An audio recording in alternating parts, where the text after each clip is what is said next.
비교적 최근 10년 전으로만 시간을 좀 돌려봐도 전도하는 게 그렇게 어렵지는 않았었던 것 같습니다. 이렇게 지금으로 치면 마이쮸 같은 작은 과자라도 들고 학교 앞으로 갔을 때 참 많은 친구들이 이렇게 몰려 나왔었던 기억이 제게는 아직도 있는 것입니다. 그런데 지금은 이제 그런 것들을 가지고 학교 앞으로 가면 어떻게 되죠? 이제는 신고당하기도 하고 그런 불량식품 안 먹는다고 오히려 전도지를 받지 않습니다. 얼마 전 소천하신 팀 켈러 목사님은 자신의 책 탈기독교 시대의 전도라는 그 책에서 말씀하시기를 이 전도가 왜 되지 않는지 그런 상황 파악을 몇 가지로 하셨습니다. 먼저 모든 가치는 현재 사회에서 상대적이다. 또 모든 관계는 교환적이다. 이제 물물교환을 말하는 거죠. 그런 관계도 그런 관계성에서 교환돼야 되는 부분이다. 또 모든 정체성은 깨지기 마련이다. 또 모든 만족의 근원은 실망을 가져다 준다라고 그렇게 책에 기록을 하셨는데, 이러한 지적은 정확한 지적입니다. 요즘 사람들은 점점 받지 않으면 주지 않게 되고 또 내가 가지고 있는 것을 남에게 잘 전달해 주지 않습니다. 자기 중심적인 생활로 변해가고 있으며 이기적인 것을 넘어 사회에 대한 불신과 미래에 대한 불안이 사회 저변에 깔려 있는 것입니다. 그래서 전도의 문은 점점 닫히는 것 같습니다. 우리 성도들의 마음까지도 위축하게 되는 것이 사실입니다. 오늘 우리 선교회 헌신 예배를 드리는데 세계 선교는 어떨까요? 마찬가지로 같은 영향권 아래에 있습니다. 하지만 여기에 추가로 다른 장애물들이 있는데 그것은 문화적 차이 그리고 민족적 차이로 인한 복음을 전하는 것이 점점 더 부담스러워지고 있는 시점입니다.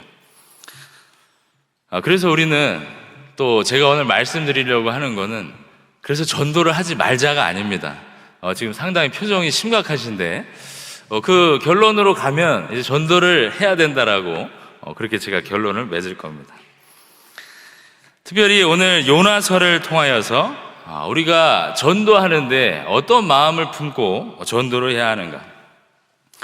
구약 최초의 전도자라고 할 수 있는 노아와 비교해 봤을 때 요나는 정말 대충 전한 것 같은데 12만 명이나 되는 니느웨 백성들이 회개했다고 성경은 기록하고 있습니다. 어떻게 이런 말도 안 되는 일이 일어난 것이겠습니까? 저는 이 시간 이 본문의 말씀을 통해서 하나님께 쓰임받는 전도자가 명심해야 할 두 가지 원칙이 무엇인지 함께 알아보도록 하겠습니다. 첫째로는 참된 복음 전도는 있는 그대로를 전할 때 능력이 된다는 사실입니다. 우리 다 같이 본문의 말씀, 우리 요나 3장 1절에서 5절까지의 말씀을 저 여러분이 한 목소리로 읽겠습니다. 여호와의 말씀이 두 번째로 요나에게 임하니라. 이르시되 일어나 저 큰 성읍 니느웨로 가서 내가 내게 명한 바를 그들에게 선포하라 하신지라. 요나가 여호와의 말씀대로 일어나서 니느웨로 가니 니느웨는 사흘 동안 걸을 만큼 하나님 앞에 큰 성읍이더라. 요나가 그 성읍에 들어가서 하루 동안 다니며 외쳐 이르되 40일이 지나면 니느웨가 무너지리라 하였더니 니느웨 사람들이 하나님을 믿고 금식을 선포하고 높고 낮은 자를 막론하고 굵은 베옷을 입느니라. 아멘. 1절에서 언급하기를 여호와의 말씀이 두 번째로 임했다라고 했습니다. 사실 이 두 번째로 임하기 전 첫 번째 하나님이 말씀하신 내용도 지금과 동일합니다. 1장 2절에 너는 일어나 저 큰 성읍 니느웨로 가서 그것을 향하여 외치라. 그들의 악독이 내 앞에 상달되었다라고 하시며 이제는 이 두 번째로 요나에게 사명을 부여해 주시는 말씀입니다. 이렇게 두 번이나 사명을 받은 선지자는 참 드뭅니다. 그렇다면 그 요나는 왜 니느웨로 가서 복음 전하기를 거부했습니까? 그것은 이스라엘의 원수인 니느웨 사람들, 그들이 혹시라도 자신이 전하는 하나님의 말씀에 하나님의 경고를 듣고 회개할까봐, 그들이 구원받고 하나님 믿을까봐 그는 가기 싫어했던 것입니다. 이런 선지자를 하나님께서는 그냥 두시지 않았습니다. 그를 물고기 뱃속에 넣어서라도 그 사명을 감당하게 하신 것입니다. 여러분들이 잘 아는 것처럼 참으로 하나님이 가라고 하셨던 그 니느웨가 아닌 다시스로 도망하려 했다가 그는 배를 타고 바다에 선원들이 던져서 빠지게 됩니다. 그리고 하나님께서 예비하신 물고기 입속으로 들어갔고 뱃속에서 하나님께 기도하였다. 그것이 2장까지의 내용입니다. 그리고 실로 요나는 그때 진정으로 하나님 앞에 기도하고 매달리기 시작했습니다. 자신의 잘못된 행성을 반성하고 하나님께 회개의 기도를 올려드렸던 것입니다. 신기하게도 요나의 이런 기도가 끝나고 그는 그 물고기 뱃속에서 나와서 육지를 밟았는데 그곳은 니느웨 해안이었습니다. 그때 오늘이 두 번째로 요나에게 임하신 그 말씀이 그에게 당도하였습니다. 일어나 큰 성읍 니느웨로 가서 내가 내게 명한 바를 그들에게 선포하라 라고 하셨습니다. 여기서 하나님께서는 내가 내게 명한 바, 이 내가라는 표현을 상당히 강조하셨는데 곧 요나 자신이 생각하는 견해를 그들에게 선포하는 것이 아니라 또 다른 사람들로부터 들은 내용을 그들에게 선포하는 것이 아니라 오직 너를 선지자로 세우고 너를 지금까지 인도한 나의 말, 그 말을 전하라고 하셨던 것입니다. 이런 말씀을 받은 요나는 일단 물고기 뱃속에서 나온 지가 얼마 안 됐잖아요. 아직 뜨거운 상태입니다. 아직 하나님 벌벌 떨고 있는 상태에서 일어나 니느웨 성으로 갔습니다. 그 성읍은 사람 걸음으로 사흘은 좋게 걸리는 성이었습니다. 하지만 오늘이 요나는 하루 동안 그 말씀을 전했다라고 했습니다. 여기에 있어서 학자들의 의견이 분분합니다.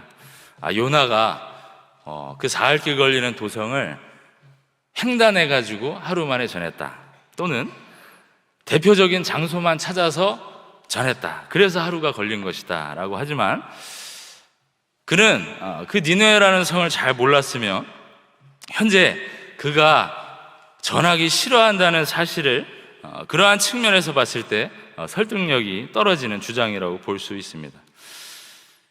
그는 어찌됐든 그 말씀을 대충대충 전한 것입니다. 하지만 요나의 바람과는 정반대로 니느웨 사람들이 하나님을 믿고 금식을 선포하고 물온대수하고 굵은 베옷을 입는 일이 일어났습니다. 그 결과는 모두 니느웨 백성들이 갑자기 하나님을 믿고 회개하는 효과를 거두게 되었던 것입니다. 그렇다면 어떻게 이런 결과가 나왔습니까? 요나가 정말 달변가라서 말을 잘했습니까? 요리조리 말을 잘해서 니느웨 사람들이 하루 만에 그렇게 회개하는 일이 일어난 것입니까? 그렇지 않습니다. 그것은 그 경고의 말씀 자체에 능력이 있었던 것입니다.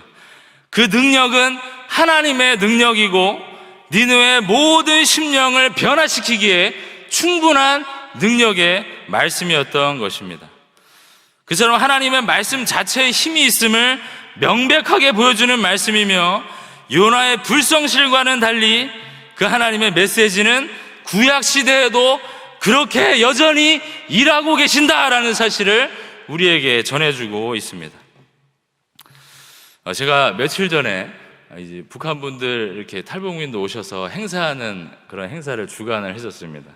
그래서 간식으로 이제 빵을 좀 드리려고 이제 자주 가는 빵집에 이제 주문을 하고 이제 빵을 수령하러 갔습니다. 이렇게 주차를 하고 가서 빵을 찾고 이렇게 좀 다시 나오는데 그 주차장이 좀 이렇게 그 가게와 좀 떨어져 있습니다. 그래서 그 주차 정산하는 정산 때 어르신이 이렇게 앉아 계셨는데 제가 이제 주차권을 이제 딱 다시 드렸어요. 그랬더니 600원이 나온 겁니다. 그래서 600원. 그래서 빨리 동전을 막 이렇게 찾았죠. 근데 그날따라 이제 동전 600원이 보이지를 않는 거예요. 그래서 요즘에 현금을 잘 안 들고 다니는데 옆으로 이렇게 딱 봤더니 계좌도 가능하다. 그래서 사장님한테 이제 계좌번호 이거 맞나요? 이제 확인을 하고 이제 막 연신 핸드폰으로 이제 송금을 이제 하고 있었어요. 근데 그분이 이 대뜸 하시는 소리가 목사님이세요? 이게 물어보시는 거예요. 아니 맞습니다. 이러고 이제 계좌번호를 계속 누르고 있었죠. 그랬더니 교회 몇 부 예배가 있네요. 그래서 1, 2, 3부 예배가 있고 저녁 예배가 있습니다. 그랬더니 정말 뜬금없이 그럼 2부 예배 가겠습니다. 그런 말씀을 하시면서 그분이 저보고 목사님이에요. 그래서 예, 부목사입니다. 이랬더니 이름이랑 전화번호 좀 알려달래요. 그래서 저는 이제 믿으니까요. 다 믿어야 됩니다. 교회 오겠다고 하면 믿어야 돼요. 그래서 이렇게 종이 주셔가지고 볼펜이랑 써서 이제 드렸어요. 알고 봤더니 그분이 그 교회 차마다 이제 옆에 그 스티커가 붙어 있어요. 저는 이제 선교회니까 경양선교회. 그 5글자만 딱 보고 그 마음에 그 순간에 어떤 요동이 쳤는지 모르겠지만 교회에 가겠다. 고 말씀하신 겁니다. 요나는 대충 얘기해서 12만 명. 저는 말도 안 하고 1명. 그렇게 좀 오실 수 있는 저는 정말 그때 저는 그냥 지금 600원 전송하려고 애를 쓰고 있는데 또 하나님이 또 애를 쓰셨구나. 하나님이 또 일하셨구나 라는 사실을 아주 또 몸소 깨닫게 됐습니다. 여러분들 이러한 그 체험을 하는 데 있어서 세계 선교도 그렇습니다.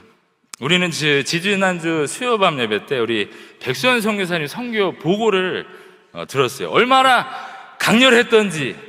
제가 앞에 10분 설교를 했거든요. 근데 제 10분 설교는 아무런 의미가 없고 뒤에 그 선교 보고에 많은 은혜를 받으셨던 것 같아요. 저는 그걸 원합니다. 예, 그래서 선교 보고를 이렇게 하셨는데 제가 이제 기억나는 것 중에 하나는 그 아이들의 신발을 하나 이렇게 찍으셨어요. 정말 수많은 아이들의 신발이 모여 있는 걸 선교사님이 찍고 이렇게 아이들이 와서 우리 비전 클럽에 영어 공부도 하고 뭐 리코더도 불고 중요한 건 성경 공부를 한다. 뭐 이렇게 선교 보고를 하셨습니다. 그런데 참 이 선교사님이 믿고 있었던 것이 있습니다. 선교사님은 아이들에게 영어를 가르쳐주면 예수님을 믿겠지라는 것이 아니고 영어를 가르쳐주면서 단순히 예수님을 전하게 된다는 것입니다. 그 예수님을 전했을 때 뭐 선교사님이 그 특수지역 선교지에 아는 사람이 있겠습니까? 아니면 가족이 있겠습니까? 정말 하나님께서 그 복음을 그대로 전하면 그 사람의 마음을 변하게 하신다는 사실을 믿기 때문에 가신 겁니다. 우리 모든 선교사님들의 마음이 그렇습니다. 우리를 의지하지 않아요. 나의 능력을 의지하는 것이 아니라 하나님의 복음의 능력을 믿고 가신 겁니다. 그 한 가지 분명한 사실, 하나님의 복음을 있는 그대로 전하면 그 복음이 일을 하기 시작하고 그 복음이 일을 진행하시고 그 복음을 완성시킬 거라는 사실을 믿기 때문에 그곳이 아무리 험난해도 가시는 겁니다. 우리는 때때로 착각을 해요. 어떻게 전도를 잘하지? 저는 전도를 잘 못해요. 어떻게 하면 저 사람이 교회에 올까? 물론 이런 생각도 해야 됩니다. 하지만 그 이면에 그냥 예수님 믿으세요. 예수님이 당신을 구원하셨습니다. 그 한마디가 그 상대방에게 일을 시작하실 것을 믿고 전하시기를 바랍니다. 히브리서 14장 12절에서 말씀하시는 대로 하나님의 말씀은 살아있고 운동력이 있어서 좌우의 날선 어떤 검보다 예리하여 혼과 영과 및 관절과 골수를 찔러 쪼개기 까는 능력이 충만하신 말씀이기 때문에 그 한마디면 그 하나님의 온전한 말씀이 그 심령 가운데 일하실 것을 확실히 믿고 전하게 되는 것입니다. 그리고 그렇게 예수의 복음을 전하기만 하면 그 능력이 이 교회를 찾게 할 것이고 그 복음의 능력이 그를 영원에서 영원까지 구원하실 것을 확신하며 계속해서 복음을 전하고 계속해서 세계 선교를 위해서 그 모습들이 왕성하게 일어나도록 기도해 주시기를 간절히 바랍니다. 둘째로, 참된 복음 전도는 오로지 하나님께 속한 구원 계획임을 반드시 믿어야 합니다. 다 같이 본문의 말씀 6절에서 10절까지 저 여러분이 한 목소리로 읽겠습니다. 그 일이 니느웨 왕에게 들림에 왕이 보좌에서 일어나 왕복을 벗고 굵은 베옷을 입고 제 위에 앉으니라. 왕과 그의 대신들이 조서를 내려 니느웨에 선포하여 이르되 사람이나 짐승이나 소떼나 양떼나 아무것도 입에 대지 말지니 곧 먹지도 말 것이요 물도 마시지 말 것이며 사람이든지 짐승이든지 다 굵은 베옷을 입을 것이요 힘써 하나님께 부르짖을 것이며 각기 악한 일과 손으로 행한 강포에서 떠날 것이라. 하나님이 뜻을 돌이키시고 그 진노를 그치사 우리가 멸망하지 않게 하시리라. 그렇지 않을 줄을 누가 알겠느냐 한지라. 하나님이 그들이 행한 것 곧 그 악한 길에서 돌이켜 떠난 것을 보시고 하나님이 뜻을 돌이키사 그들에게 내리리라고 말씀하신 재앙을 내리지 아니하시니라. 아멘.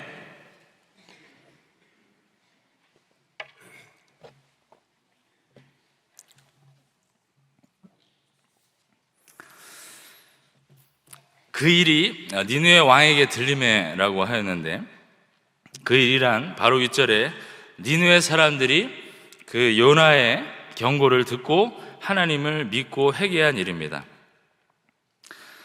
가만히 보면 이 순서가 반대로 되어 있는 것을 알 수가 있는데, 보통 왕으로부터 시작된 그 전달이 백성에게로 떨어지는데, 지금 이 복음의 순서는 사람이 딱히 정해놓은 대로 흐르지가 않습니다. 백성이 들은 그 말씀을 그 왕이 듣는 그러한 전달 방식을 보여주고 있습니다. 이 경고의 메시지가 백성들로부터 왕에게 들렸을 때 왕이 믿지 않을 수도 있었을 것입니다. 왜냐하면 당시의 아수르는 그 권세가 어마어마했고 아무것도 두려울 것이 없는 나라였기 때문입니다.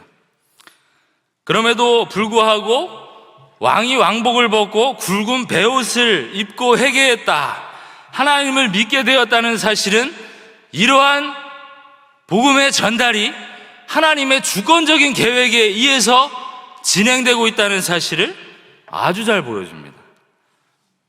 게다가 왕은 조서까지 내려서 사람뿐만 아니라 짐승, 소떼, 양떼에게도 전하기를 마다하지 않았습니다. 짐승에게 굵은 베옷을 입히는 것은 억지스러운 면이 있지만 그들은 그 정도로 간절했고 진심이었다라는 사실을 알려줍니다.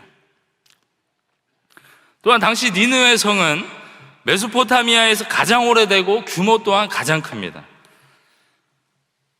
성경학자들은 그 둘레가 100km나 되었다고 하고 인구가 대략 60만에 달했다고 했습니다. 당시에 이제 장정들만 또 이제 계수를 했을 테니까 아마 이 인원보다는 더 많은 인원이 그 니느웨 성에 살고 있었을 것입니다.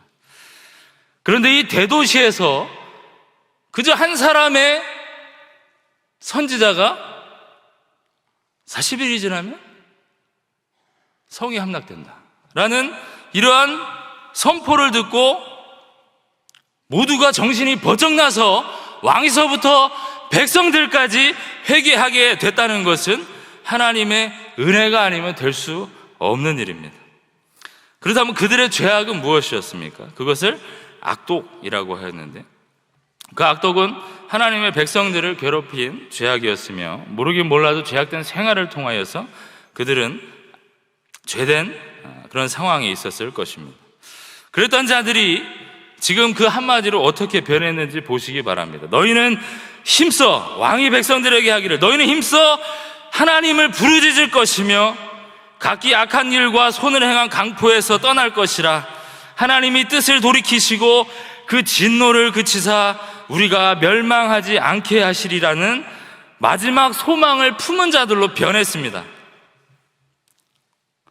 그런데 이 모습을 요나는 싫어했다라고 했습니다. 우리가 10절까지 읽었는데 4장 1절에 보면 요나가 매우 싫어하고 성내며라고 하였음을 봅니다. 요나가 아까 무엇을 싫어했다라고 했습니까? 그들의 회개. 그들은 나의 원수다. 우리의 민족의 원수다. 나는 그들이 회개하는 모습을 볼 수가 없다라고 요나는 아주 싫어하는 티를 냈습니다. 그럼에도 불구하고 하나님께서는 그의 상황이 어찌하든지 자신이 아끼고 사랑하는 그리고 구원하기로 작정하신 당신의 백성을 빼앗기지 아니하시겠다는 여념이 없으신 분이셨습니다. 그 결과로 10절 말씀에 하나님이 그들의 행한 것, 그 악한 길에서 돌이켜 떠난 것을 보시고 하나님이 뜻을 돌이키사 그들에게 내리리라고 말씀하신 재앙을 내리지 아니하시리라고 하였습니다. 하나님께서는 회개하는 니느웨 백성, 그들이 이방인일지라도 그분의 긍휼하심을 발동하심으로써 심판받지 않게 하셨습니다. 그 회개를 귀하게 보셨고 요나가 화를 내든 그렇지 않든 그는 그 사명자를 통하여서 일을 하셨고 그들을 긍휼히 여겨서 하나님의 구원 계획을 실현해 나가셨던 것입니다. 최근 들어오셨던 선교사님 한 분과의 대담 중에 저는 그 선교사님이 계신 나라가 현재 내전 중이고 잦은 전쟁과 또 불안한 사회 속에 있다는 사실을 알고 한번 이런 상황 속에서 사역하시기 어렵지 않으시냐라는 질문을 하였습니다. 선교사님은 물론 그렇습니다. 이런 대외적인 상황이 주는 피로감이 있고 또 복음을 전하는데 참 어렵습니다라고 하셨지만 진짜 중요한 것은 그들의 마음이 잘 변하지 않는다는 이야기를 해주셨습니다. 민족성, 몇백 몇천 년 동안 이어진 불안과 빈민 상태에서 생활하는 그러한 모습 속에 그들의 마음 속에 늘 거짓과 불평과 불량한 태도는 떠날 수가 없었던 것입니다. 그런 상황에서 복음을 받아들일 수 있는 상황이라고는 말씀하시지 않는 것입니다. 참 어렵다라고 하셨습니다. 그럼에도 불구하고 사역을 계속하시는 이유를 말씀하셨는데 그것은 그 자신이, 그 선교사 자신이 하나님이 하시는 그 일을, 그 구원 사역을 온전히 체험하고 있기 때문이라고 하셨습니다. 전도되지 않을 것 같은 마을의 아이들이 교회에 나오고 도저히 변할 것 같지 않은 성도들이 변화되는 모습을 통해서 하나님을 알게 되고 그로 인하여서 오히려 전할 때마다 기쁨이 있다라고 말씀하신 것입니다. 또 오늘 저희 선교회 영상 우리 캄보디아 스페셜로 이렇게 준비를 했는데 우리 캄보디아 선교사님 그리고 사모님과 이렇게 점심 식사를 한번 하게 됐습니다. 메뉴는 저희 동네에 괜찮은 평양냉면집이 생겨가지고 거기로 모시고 갔습니다. 여러분들 드셔보신 분은 알겠지만 평양냉면은 약간 국물이 좀 슴슴합니다. 간이 강하지가 않아요. 그래서 그 육수를 음미해야 되는 그러한 음식인데 잘 아시죠? 여러분들도. 그런데 선교사님이 제가 이 설명을 드리려고 하기 전에 먼저 식초랑 겨자를 막 먼저 넣으시는 겁니다. 엄청나게 넣으세요. 한번 맛보고 이제 싱거우신 거죠. 그래가지고 그걸 벌써 이렇게 넣으시면 안 되는데 라고 하시기도 전에 그분의 눈이 새빨갛게 됐어요. 이제 엄청 매우시겠죠? 거기서 눈이 막 새빨갛게 돼가지고 그거 보세요. 제가 그거 먼저 넣으시면 안 된다고 말씀드렸잖아요. 그랬는데 그 눈이 빨갛게 된 게 그 겨자 때문이 아닌 겁니다. 그분은 이렇게 그 냉면을 드시면서 저한테 한국은 너무 잘 사는 것 같아요, 그러시는 거예요. 아니, 갑자기 냉면 드시다가 이렇게 촉촉해지셔가지고 한국은 너무 잘 사는 것 같아요. 그래서 저는 이제 잠깐이지만 무슨 말씀을 하시는가 생각을 해봤어요. 근데 이제 그 캄보디아 생각이 나시는 거예요. 그래서 이렇게 돈이 있으면 배고플 때 와서 마음대로 먹고 싶은 걸 먹을 수 있고, 가고 싶은, 또 하고 싶은 일이 있으면 자기가 이렇게 할 수 있는 나라가 많지 않다. 그러면서 캄보디아도 발전을 해야 한다라고 그렇게 말씀을 하셨습니다. 그리고 냉면은 다 드셨습니다. 결국에 다 드시고 여러 가지 얘기를 하셨는데, 그 하나님의 긍휼하심이 우리 선교사님들에게 없으면 그 사역은 절대로 할 수가 없습니다. 오히려 그렇게 되면 선교지에 계실 수가 없어요. 하나님께서 내가 사랑하는 백성이 이 가운데 있다라고 했을 때 우리 선교사님들은 동일한 마음을 품고 사역하고 계십니다. 가끔 한국에 오셔도 빨리 돌아가고 싶다라고 정말 공통적으로 말씀하세요. 선교사님 이거 치료 좀 더 하고 가셔야 되는데요 해도 빨리 가고 싶어 하십니다. 참으로 그러한 모습을 볼 때마다 이 경양선교가, 이 경양선교회가 하는 일이 소망이 있다, 우리의 선교사님들을 통하여서 하실 하나님의 일들이 기대가 된다라는 것이 우리의 마음이 되기를 간절히 바랍니다. 성도 여러분, 어제 보니까 이렇게 화곡교구에서 이제 김장 담그기 프로젝트를 해서 이렇게 김장을 담그시더라고요. 요즘 김장들 이렇게 많이 하시는 것 같은데, 김치가 그렇게 김장이 돼서 맛이 있어지기까지 5번을 죽어야 된답니다. 그러니까 김치가 맛있어지려면 5번을 죽어야 되는 거예요. 처음에는 이제 푹에서 뽑힐 때 한 번 죽고, 그 다음에 이제 배가 갈라질 때 이제 칼을 대지 않습니까?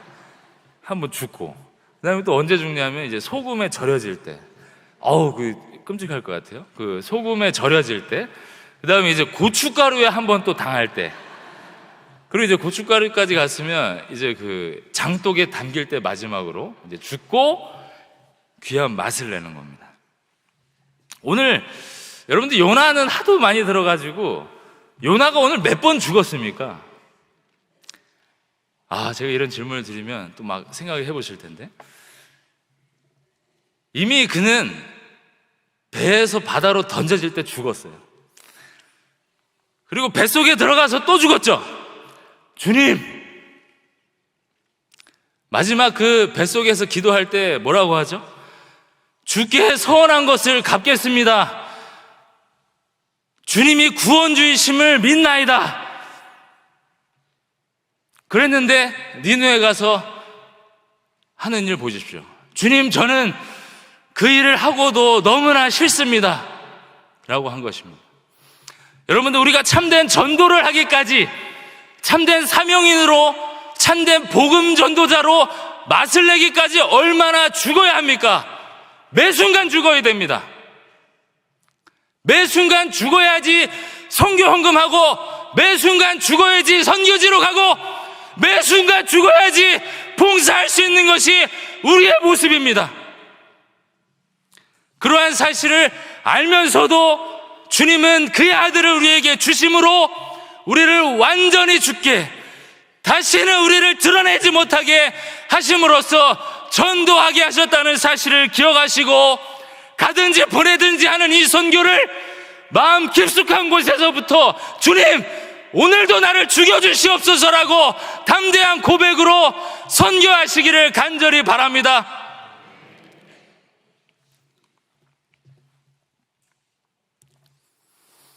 그처럼 우리가 감당하는 세계 선교는 주님의 긍휼하신 마음으로 인하여서 지금도 이루어지고 있습니다.